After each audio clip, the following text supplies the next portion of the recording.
Disciplinées, infatigables, spécialisées dans des tâches précises, les fourmis vivent au sein de sociétés gigantesques, extrêmement organisées. La reine pond sans relâche, les ouvrières récupèrent la nourriture pour la colonie. Ainsi, elles ont développé des systèmes de communication complexes. Comment peut-on décrypter le comportement des fourmis ? Ici, au dernier étage de l'université de Villetaneuse, on trouve un zoo un peu particulier. Des milliers de fourmis venues du monde entier et surtout des zones tropicales. C'est le cas de ces impressionnantes Dinoponera, longues de 2,5 cm et dont la piqûre est aussi douloureuse que celle d'une guêpe. Chaque élevage est composé d'une fourmilière et d'un monde extérieur où l'on dépose eau et nourriture. Les chercheurs comme Bruno Corbara travaillent sur les extraordinaires comportements sociaux de ces insectes. Par exemple, la trophalaxie, cet échange de nourriture entre deux fourmis. La fourmi receveuse tapote avec ses antennes sur la tête de la fourmi donneuse pour lui signifier qu'elle n'est pas rassasiée.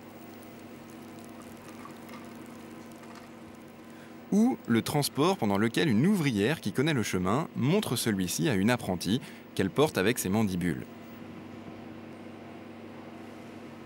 Les fourmis se reconnaissent par signaux chimiques. Ainsi, les intrus sont aussitôt détectés et neutralisés. Chez Polyrachis laboriosa, une espèce vivant dans les arbres, l'alarme est sonore. La fourmi prévient ses congénères d'un danger en tapant sur le sol avec son abdomen.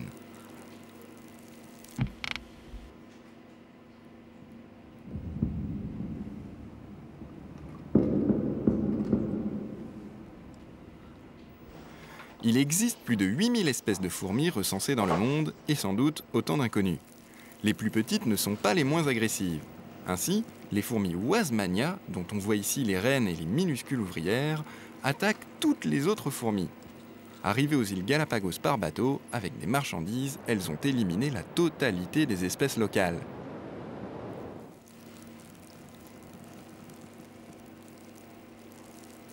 Dans toutes les colonies, il y a au moins une reine, seul individu à se reproduire. Pendant plusieurs années, elle va pondre sans relâche, engendrant parfois des milliers d'ouvrières ou de soldates, toutes stériles. Pour suivre leur activité, les reines sont marquées individuellement.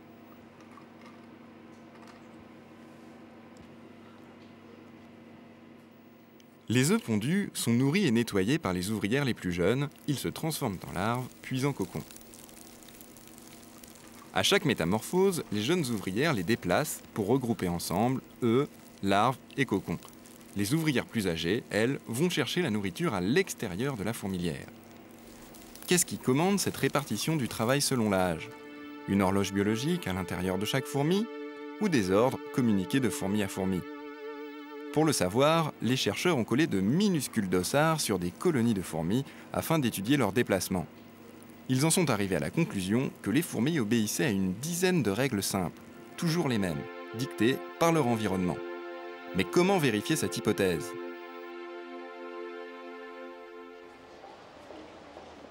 Changement de décor. Bruno Corbara travaille maintenant dans un laboratoire d'intelligence artificielle à Paris avec des informaticiens. Son but, tester son hypothèse en reconstituant des fourmis artificielles. Chaque fourmi informatique reçoit les règles de comportement observées sur les colonies réelles. Par exemple, prendre un œuf isolé et l'amener à côté d'un autre œuf. La fourmilière informatique est-elle viable ? Oui, on assiste bien, après quelques heures de calcul, à une auto-organisation de la fourmilière. Les fourmis informatiques nourrissent les œufs, les rangent dans un endroit précis, de même que les larves et les cocons. Exactement comme dans une vraie fourmilière.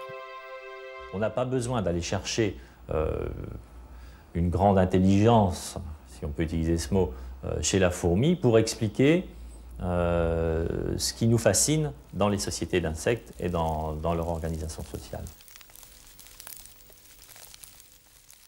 Au-delà des sociétés de fourmis, cette démonstration montre que de petites entités, agissant de manière autonome, peuvent résoudre des problèmes complexes. Pour se protéger, les insectes ont mis au point de nombreux systèmes, offensifs ou défensifs. Certains, comme les abeilles ou les guêpes, sont armés d'aiguillons reliés à des glandes à venin. Des moyens de défense qui nous laissent parfois des souvenirs cuisants.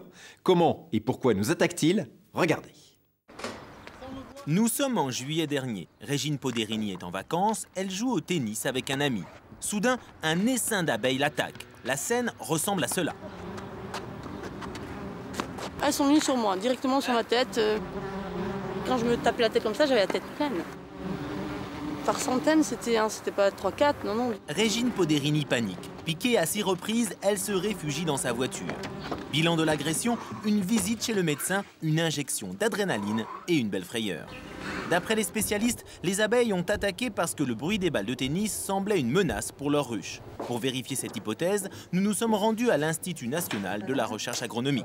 Dans ce laboratoire, Minafam et ses étudiants étudient le comportement des abeilles. Lorsqu'une abeille ressent un danger pour la colonie, elle émet un signal d'alerte appelé phéromone. Parmi ces phéromones, il y a des phéromones d'alarme qui sont des composés chimiques, souvent en mélange, dont certains ont une valeur d'alerte. En gros, quand les abeilles émettent cette odeur, elles préviennent les autres qu'il y a un danger. Pour bien comprendre le rôle de la phéromone, Minafam a mis au point plusieurs expériences. L'une de ces expériences consiste à stresser les abeilles avec des impulsions électriques et de mesurer ainsi leur réaction à la douleur. Après chaque décharge, les réactions sont toujours les mêmes. Quand il se sent menacé, l'insecte sort son dard, lance son venin et émet son signal d'alerte. La phéromone a aussi pour effet de shooter l'insecte qui entre dans un état second.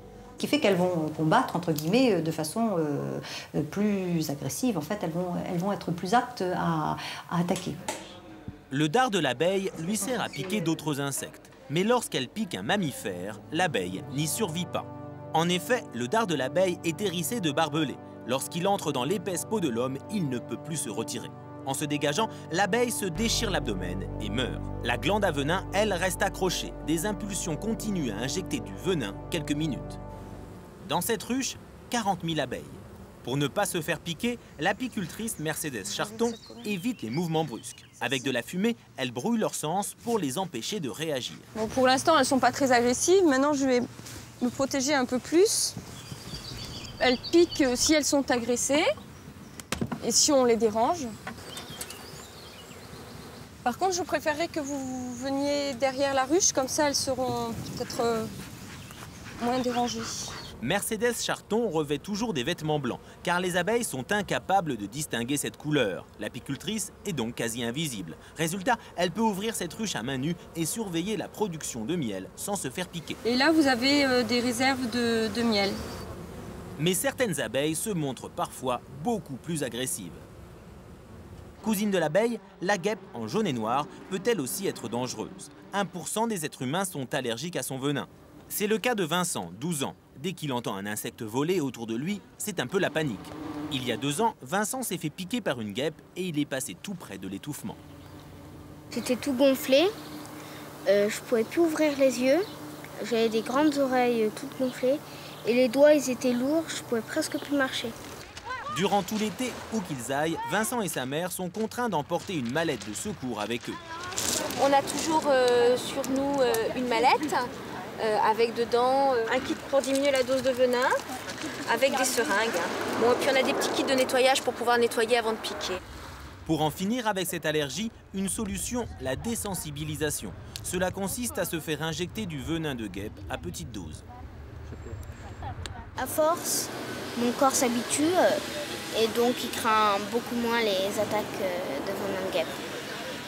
Mais lorsque la guêpe pique, outre les allergies, d'autres dangers nous guettent. Guy Terolaz est chercheur au CNRS. Il travaille sur le comportement de ces insectes. C'est lui qui a réalisé ce film. Ici, chaque guêpe est numérotée. Elles construisent un nid en buvard de couleur au lieu d'utiliser du bois. Là, on les voit nourrir des larves de bouts de chenille. Contrairement à l'abeille, la guêpe est carnivore. En piquant, elle peut transmettre à l'homme toutes sortes de maladies.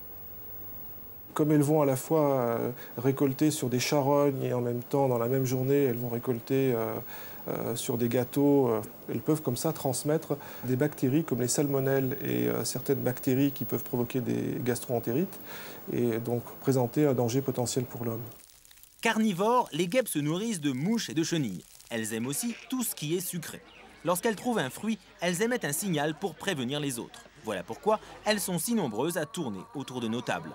Pour limiter ces nuisances, une seule solution, la destruction des nids. Laurent Rossi est un spécialiste. Ancien sapeur-pompier reconverti dans la destruction de nids de guêpes, il intervient aujourd'hui chez ce couple de retraités. Quand il y a un temps orageux comme ça, elles sont un peu énervées, elles arrivent autour. Et puis ma femme qui a un petit peu peur de ça, parce qu'elle développe une allergie importante, donc il faut faire quelque chose. Laurent Rossi ne peut pas travailler sans mettre cette tenue de protection. Une seule piqûre de guêpe à la gorge suffit à provoquer la mort.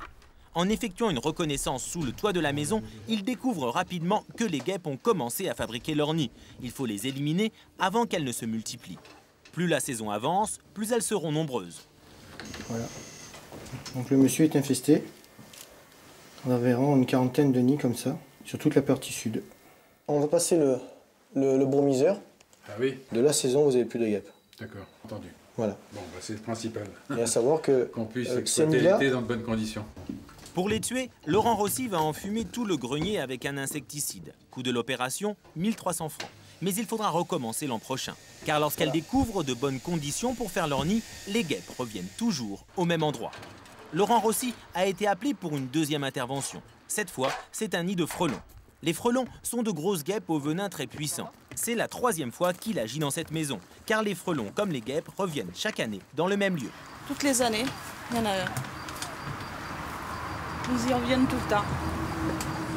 On a mis des moustiquaires, mais vu qu'il y a la pierre, c'est difficile à... Et ils trouvent toujours un petit coin pour passer. La reine a débuté la construction de son nouveau nid il y a moins de 3 jours. Mais déjà, elle a déposé ses larves au fond des alvéoles. Il faut le détruire rapidement. Dans 3 mois, ce nid sera devenu énorme et vraiment dangereux. Elle est en train de construire son nid, la chose la plus difficile, alors que juste à 50 cm, vous en avez un qui fait environ 70 cm de hauteur. Ce nid est vide car les frelons ne reprennent jamais le même d'une année sur l'autre. Pour ces insectes, la ponte est liée à la création d'un nouvel habitat. Ça, c'est la reine. La preuve, Laurent Rossi l'a filmé avec sa caméra. Voici l'intervention qu'il a réalisée l'été précédent dans la même maison. Allez, je m'entraîne, j'attaque. Après 3 mois d'existence, le nid que nous avons vu en début de construction aurait été habité par près de 4000 frelons. En cas de découverte d'un tel nid, il est urgent de s'en débarrasser, car chaque année, une dizaine de personnes meurent de piqûres de frelons, de guêpes ou d'abeilles. C'est 2 fois plus que de morsures de serpents. Petit rappel, c'est selon notre âge ou notre terrain allergique que les réactions aux piqûres d'abeilles ou de guêpes seront plus ou moins importantes. Les insecticides, difficiles de s'en passer, même s'ils sont toxiques pour les insectes bien sûr, mais également pour les animaux et pour l'homme. C'est pourquoi on cherche aujourd'hui à mettre au point des insecticides non toxiques qui, au lieu de tuer les insectes, les feraient fuir ou même les obligeraient à s'entretuer. Une recherche, vous allez le voir, assez étonnante. Contre les cafards, les fourmis et les insectes en tout genre, la seule solution aujourd'hui, c'est ça. Des insecticides puissants, pas toujours très bons pour l'environnement et pour la santé. Surtout qu'à force de pulvériser, les petites bêtes finissent par s'adapter aux produits et résistent à tous les traitements. Au laboratoire de neurobiologie à Marseille, on a peut-être trouvé une arme beaucoup plus efficace, les propres odeurs des insectes. Ces odeurs, ce sont les phéromones. Elles sont sécrétées en permanence par les insectes et ce sont elles qui conditionnent entièrement leur comportement. Ainsi, chaque colonie de fourmis possède son odeur spécifique, sa signature chimique. Quand une fourmi étrangère, ici marquée d'un point rouge, est introduite dans une colonie, son odeur la trahit immédiatement et elle est identifiée comme ennemie et aussitôt attaquée. Pour déchiffrer cette signature très complexe, les chercheurs se servent de cet appareil, un chromatographe. On y injecte les phéromones prélevés sur la carapace d'une fourmi. L'appareil va déterminer combien et quelles molécules composent le signal olfactif. Elles sont en général très nombreuses, parfois jusqu'à 80. Comment savoir lesquelles vont jouer vraiment un rôle dans la reconnaissance entre fourmis? Seule solution, les tester une par une au moyen d'un dispositif étonnant. Le tuyau en verre envoie une phéromone mélangée à de l'air sur les antennes de la fourmi prisonnière. Ces antennes sont reliées à de minuscules électrodes. En effet, les antennes sont un peu le nez de la fourmi. Si elles réagissent à une phéromone particulière, cette réaction va se traduire par un courant électrique qui atteindra le cerveau de la fourmi. C'est ce signal que permettent de mesurer les électrodes. Ainsi, on sait quelles molécules sont réellement perçues par la fourmi. Mais quel rapport avec les insecticides? Eh bien, grâce à cela, on pourra obtenir la formule chimique des phéromones de reconnaissance pour chaque espèce de fourmi. Il sera alors possible d'en reproduire certaines pour rendre ennemies des colonies qui ne l'étaient pas.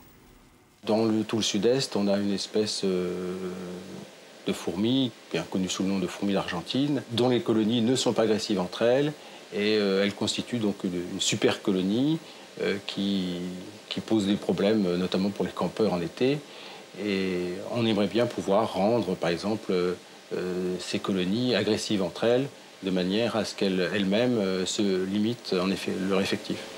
Ainsi, en pulvérisant une simple odeur sur les fourmis gênantes, celles-ci s'extermineraient entre elles et les campeurs dormiraient tranquilles.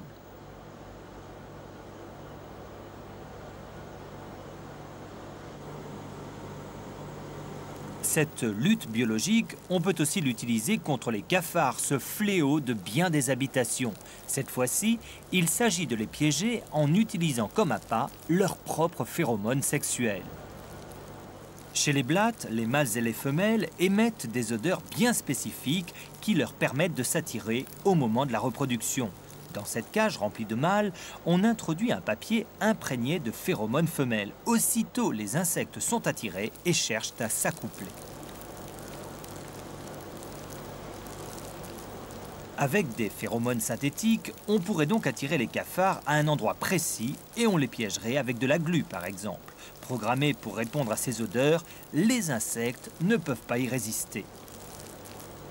Ce type de lutte a l'énorme avantage d'être totalement inoffensif pour l'homme, ainsi que pour les autres espèces que celles visées. Alors peut-être que demain, on remplacera nos insecticides par des bombes à phéromones. D'autres recherches sont également réalisées sur des plantes tropicales connues pour leurs propriétés insecticides. Le camouflage est un stratagème fréquemment utilisé dans la nature, que ce soit par les animaux chasseurs ou à l'inverse par ceux qui échappent ainsi à leurs prédateurs. Et ne croyez pas que cela ne concerne que les animaux exotiques des pays tropicaux. Dans n'importe quelle forêt française, on peut, avec un peu d'expérience, observer des exemples remarquables de camouflage animal, notamment chez les araignées. Démonstration. Nous sommes dans la forêt de Fontainebleau, près de Paris, à la recherche de spécimens un peu particuliers. J'ai essayé de trouver des araignées, ce qu'on appelle les araignées crabes, qui sont souvent soit sur le sol, soit sur des fleurs, et qui ne sont pas forcément toujours évidentes à voir parce qu'elles ont vraiment, elles se camouflent bien. Donc avec le filet fauchoir, je fauche la végétation, en particulier dans les fleurs quand on cherche les araignées crabes. Et ensuite, je regarde ce qui est tombé dans mon filet. Les fleurs sont le terrain de chasse préféré de l'araignée crabe. Ses pattes déployées à la façon d'un crabe, elle attend ses proies sans bouger pour éviter de se faire remarquer. En prenant son temps, on finit quand même par en trouver. Ah, là il y a une araignée blanche sur une fleur blanche. Donc c'est celle qui fait le mimétisme le plus important en fait, parce qu'elle peut se colorer de la même façon que le support sur lequel elle se tient. Voilà, puis elle est assez grosse. À quoi ça sert? Pourquoi elle change de couleur? Elle change de couleur en fait pour ne pas être vue par les prédateurs éventuels. C'est une sorte de camouflage. Et elle n'est pas vue non plus par les proies qu'elle va pouvoir ainsi capturer. En effet, l'araignée est une proie très appréciée des oiseaux, des petits mammifères, mais aussi de ses propres congénères, car les araignées sont cannibales. C'est pour échapper à tous ces prédateurs que cette espèce a développé cette étonnante capacité à changer de couleur. Le changement de couleur se fait en à peu près 24 heures. Elle peut être rose sur une fleur rose, jaune sur une fleur jaune. J'en ai trouvé quelquefois des traits jaunes citron sur des boutons d'or, par exemple. Autre stratégie encore plus spectaculaire, celle de l'araignée fourmi, particulièrement difficile à localiser. Ah, voilà. Ça y est, il y en a une là. Car l'araignée fourmi imite non seulement l'allure, mais aussi le comportement caractéristique des fourmis. Ses déplacements sont rapides et continuels, comme si elle recherchait de la nourriture. Elle essaye de ressembler vraiment à la fourmi par son comportement, donc elle garde 3 paires de pattes locomotrices et la première paire de pattes, elle l'allonge vers l'avant, comme pour représenter les antennes des fourmis. Le déguisement est parfait. Pourtant, regardez les yeux. Il s'agit bien d'une araignée.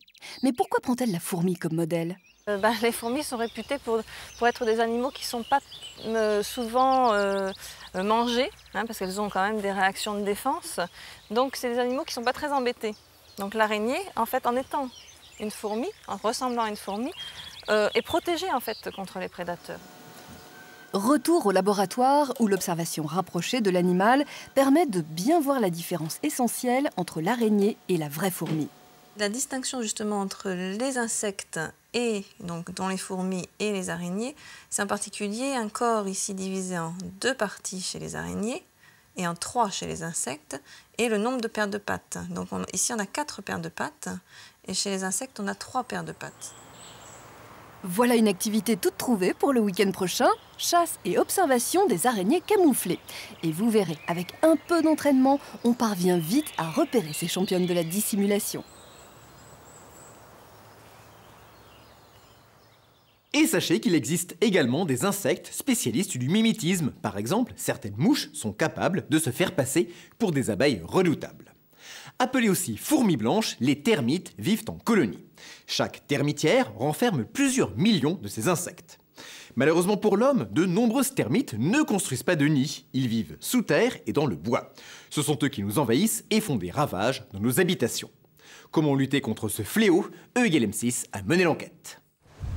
Sainte-Maxime, une ville connue pour son port, sa plage, une ville qui, comme des centaines d'autres en France, doit faire face aux termites. Nous sommes au centre-ville. J'ai acheté avec mon ami ici il y a environ 8 mois.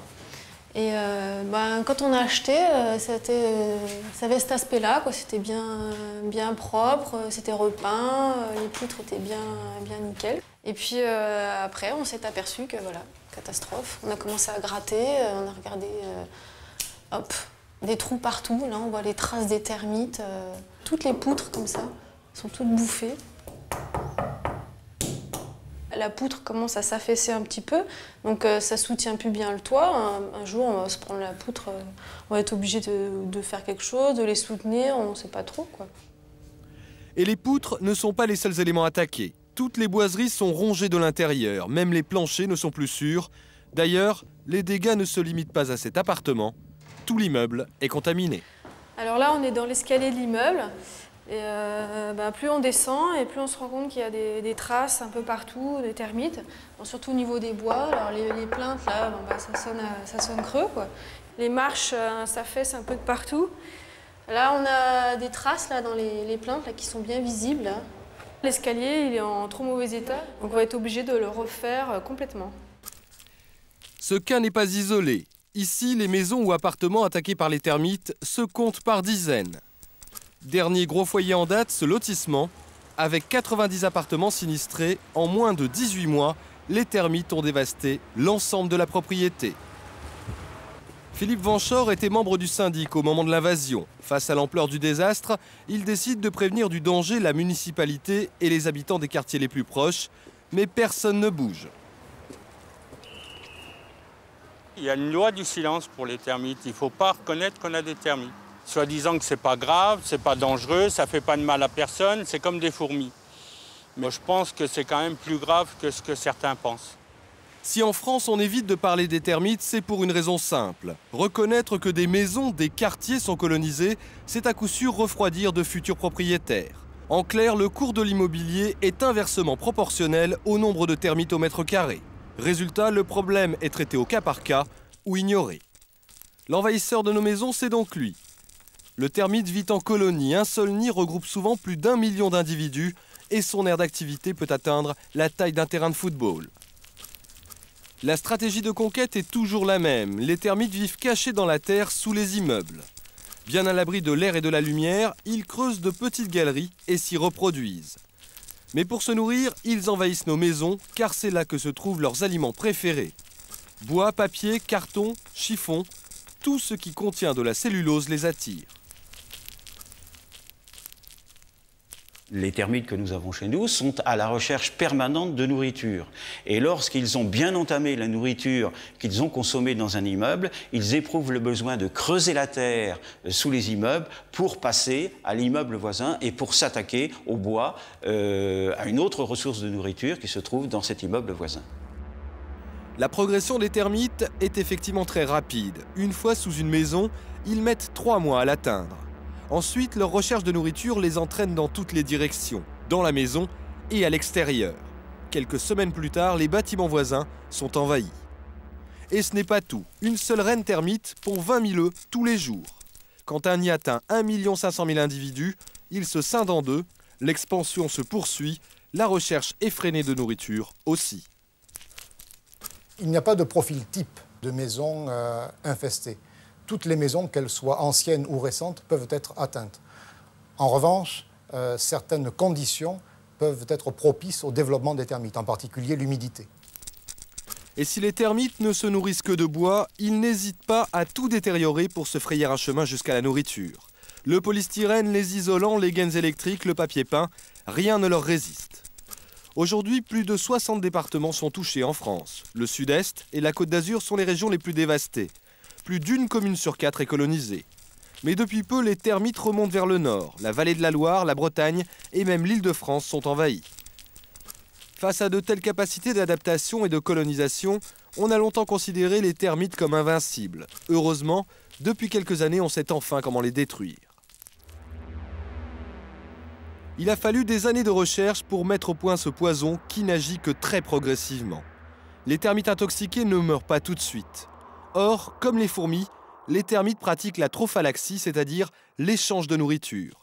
Par ce biais, ils se contaminent les uns les autres. Avant que le premier termite ne meure, toute la colonie est empoisonnée. Après quelques mois, il n'y a plus aucun survivant. Cette technique a fait l'épreuve de son efficacité, mais à elle seule, elle ne suffit pas à endiguer l'invasion. Il faut également briser la loi du silence. Nous sommes à Bordeaux. C'est ici, il y a 250 ans, que les termites ont débarqué en France, à bord de bateaux chargés de bois exotiques. Il y a 10 ans, la ville a engagé une véritable lutte contre l'envahisseur. Il faut dire que les termites sont partout ici, jusque dans les arbres. On sait que la Gironde est un des départements les plus touchés par les termites. Et on peut dire que pratiquement toutes les communes de la Gironde ont des problèmes ou auront à court terme des problèmes avec les termites. Des équipes spécialisées ont donc été mises en place. Elles recherchent systématiquement toute nouvelle colonie. Tous les bâtiments municipaux sont régulièrement inspectés. Nous sommes dans un stade, malgré les mesures, les installations sont envahies, le traitement est immédiat. Et ce n'est pas tout. À Bordeaux, on s'attaque également à la loi du silence. Un arrêté municipal oblige tous les propriétaires à déclarer à la mairie la présence de termites. Cette décision, prise en 1989, a servi de modèle à la loi anti-termites de juin 1999. La loi existe donc, mais elle n'est toujours pas appliquée, car les termites constituent une publicité dont les municipalités préfèrent se passer. Alors, malgré les avancées technologiques, la guerre contre cet envahisseur est encore loin d'être gagnée. Alors, si vous achetez un logement, pensez à demander au vendeur un état parasitaire. Ce document vous informera sur la présence ou non de termites dans la maison ou l'immeuble. Nous allons maintenant rentrer dans un autre domaine, la lutte contre les bactéries, pour y découvrir une recherche tout à fait originale. À Strasbourg, des scientifiques ont eu l'idée d'aller chercher à l'intérieur du corps des insectes des antibiotiques naturels. Objectif, les adapter à l'homme. Regardez. Le premier antibiotique fut trouvé dans une moisissure. Rappelez-vous, c'était la pénicilline en 1928. Près de 80 ans plus tard, c'est au tour des insectes d'être enrôlés dans la guerre que livrent les hommes contre les bactéries. Car on le sait aujourd'hui, un insecte, c'est une véritable pharmacie à pattes. Dans le laboratoire d'Antomède, près de Strasbourg, on isole ces antibiotiques qu'on appelle exactement des peptides antimicrobiens pour créer de nouveaux médicaments. Première opération, il faut que les insectes cobayes produisent ces peptides. Pour cela, on va leur injecter un cocktail de bactéries. Que les amis des bêtes se rassurent, pour que les insectes ne souffrent pas, on les a même anesthésiés au froid. Aussitôt après l'injection, le système immunitaire des insectes déclenche la production de peptides antibactériens. Donc au bout de 24 heures, une fois que la réponse immunitaire est maximale, on va faire une prise de sang pour collecter les molécules, les antibiotiques naturels qu'elles ont synthétisés. Exécution. Et si le liquide que vous voyez ici n'est pas rouge, c'est parce que le sang des insectes ne contient pas d'hémoglobine, mais c'est bien du sang. Placé dans ce tube, il va livrer ses secrets à l'intérieur de cette machine. Et voilà le résultat. Regardez la courbe. Sur cet écran, chaque pic correspond à un peptide différent. Une fois repérés, ces peptides vont être isolés dans ces petits récipients. Une longue série d'opérations chimiques va permettre de les reproduire en grande quantité. Voilà le résultat final. Cette poudre blanche, c'est de l'antibiotique naturel d'insectes. Donc avec les techniques qu'on utilise en Temmen, on va être capable de produire des quantités suffisantes de peptides antimicrobiens d'insectes pour commencer le développement d'un médicament. Des médicaments particulièrement utiles contre les bactéries qui échappent à l'action des antibiotiques classiques, notamment à l'hôpital. À l'heure actuelle, il y a une recrudescence, une augmentation alarmante des bactéries, des germes qui sont devenus résistants aux antibiotiques conventionnels. Et on a réellement besoin de nouvelles familles originales de molécules anti-infectieuses pour lutter contre les infections nosocomiales, qui sont des infections très graves qui affectent les patients hospitalisés. La recherche commence à peine, mais elle progresse rapidement. Les premiers tests cliniques devraient avoir lieu en 2002. Une date à laquelle on pourra se rendre compte que les asticots ne servent pas qu'à aller à la pêche, mais aussi à sauver des vies. Et ce ne sont pas les seuls. Des recherches sont également menées sur des grenouilles, des crabes, des oursins, pour nous aider à lutter contre ces bactéries. Vous avez sûrement vu le film Microcosmos. Parmi les nombreux acteurs, il y avait 600 papillons. Ces papillons n'ont pas été capturés dans la nature, ils proviennent d'un élevage dans le Vaucluse, un élevage unique en France. Cet homme a monté le plus étrange élevage de France. Jean-Pierre Vesco est entomologiste, sa passion, les papillons.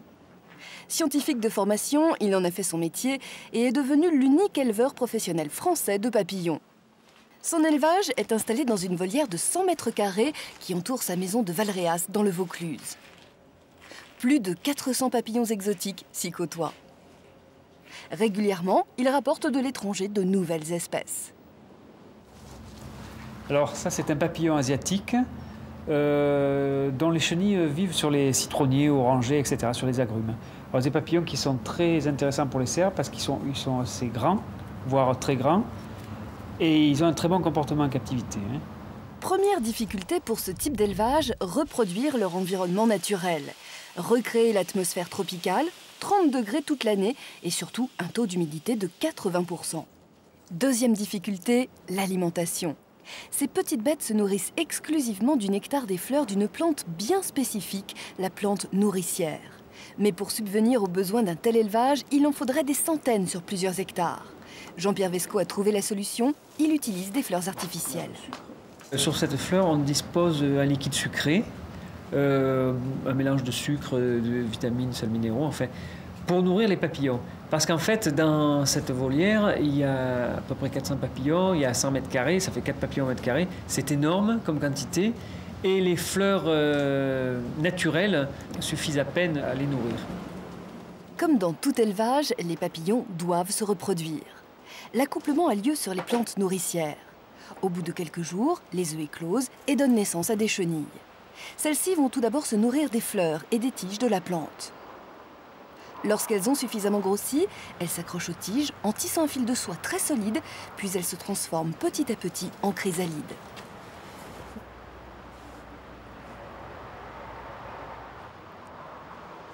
C'est le moment que choisit l'entomologiste pour les récolter et pour les placer dans l'endroit le plus ensoleillé de la volière, la tête en bas. Le moment venu, il faudra moins de 10 minutes à une chrysalide pour se transformer en papillon.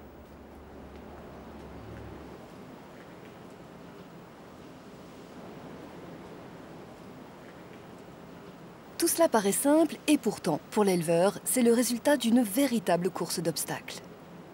Un gros défaut, c'est qu'ils peuvent avoir des maladies, surtout au stade chenille.